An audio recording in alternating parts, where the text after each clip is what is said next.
Welcome, fans and friends. This is the first of a short series I'll be providing to my locals community, catholicexperience.locals.com. I'm making it available here on my podcast catalog for free so that you're aware that it's there.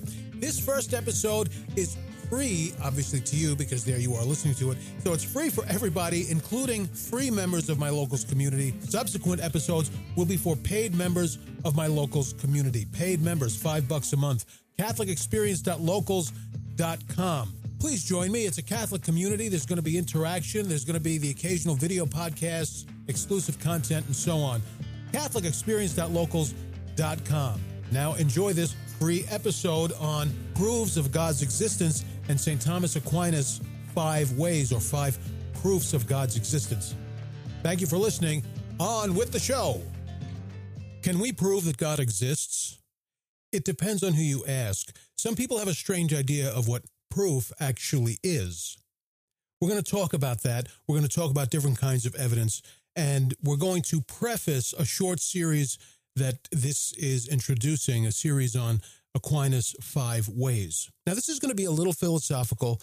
You may suspect that it might go over your head a little bit depending on where you are in your experience with philosophy, but I'm going to make this very real and very connectable for you. So don't tune me out. Stick with it. You're going to fit in just fine. Proof is a judgment that we arrive at by the evidence provided. We decide that the evidence provided to us does or does not establish the likelihood or the certainty that a claim or assertion is true. For example, a murder suspect could be found guilty of the crime of murder even without a murder weapon. A jury may be presented with various exhibits of evidence ranging from the person's possible motive, his relationship to the victim, the timeline of his day.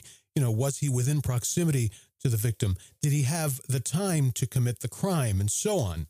And from that evidence provided, he may be found guilty of murder, even without a murder weapon, even without photographic evidence. Or, if there's reasonable doubt in the veracity of the evidence, he may be found not guilty. So proof really is a judgment call. It's a judgment call based on the evidence. The evidence itself does not say this is proof or this is not proof. The evidence informs a judgment, and that judgment is proof or a lack of proof. This proves murder. This fails to prove murder. There may be no photographic evidence of a murderer's guilt. There may not even be DNA evidence, but the available evidence may still, in the mind of the jurors, establish sufficient proof of the person's guilt. Proof of God's existence is similar. It's a judgment call based on the evidence presented.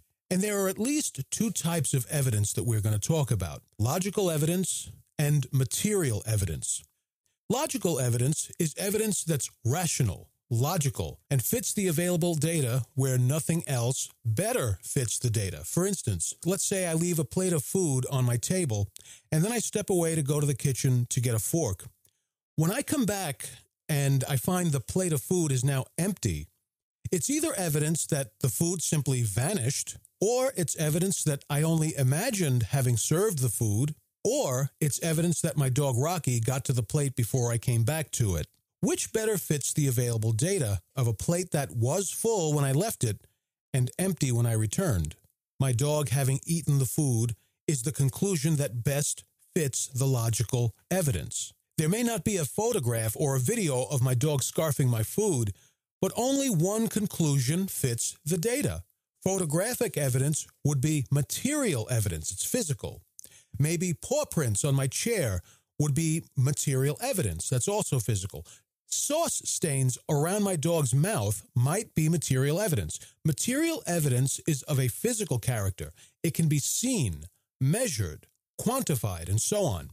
Logical evidence belongs strictly to the realm of reason and logic. It's evidence that may not necessarily be physical in nature. Now, back to the question, can we prove that God exists?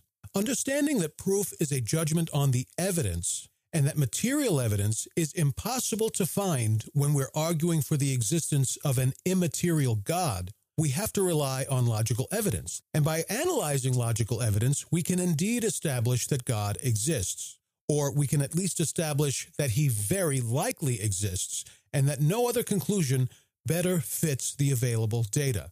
The likelihood is so certain, in fact, that we, as rational creatures, must necessarily conclude by reason that God absolutely exists. So let me recap. There are at least two kinds of evidence: material evidence, usually physical in character, and then there's logical evidence. Logical evidence isn't necessarily physical. It's rational, and that doesn't mean it's not real. God is not physical. He's spiritual. He does not exist within the natural realm. He exists outside of it. And so it's going to be impossible to find material evidence for God's existence. Usually, atheists are looking for material evidence of God's existence, which really is ridiculous, because if you ever find material evidence of God's existence, what you've really found is evidence of an alien. You've found evidence of another creature. But that's another conversation. So there's material evidence, there's logical evidence. And by the demonstration of the logical evidence, we can arrive at a conclusion, at proof that God exists. In this short series, I'm going to talk a little bit about how St. Thomas Aquinas presented logical evidence for God's existence in a set of arguments or proofs that are often referred to as the Five Ways. I'll just mention them now, and then in subsequent episodes, I'll actually talk about them a little bit. The first is the argument from motion. The second, the argument from efficient cause. The third, the argument from necessary being.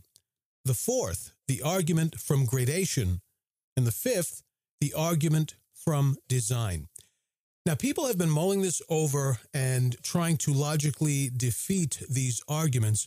In my experience, and I have a lot of experience debating atheists really fail to establish superior arguments that break the arguments that St. Thomas Aquinas is making here.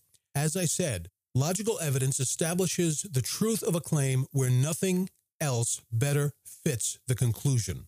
Going back to the example of my empty plate of food. Maybe the food vanished, or maybe my dog ate it.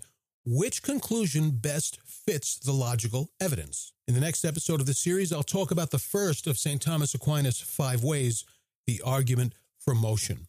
This is the Catholic Adventurer. Thank you for listening. God bless you, and God be with you all.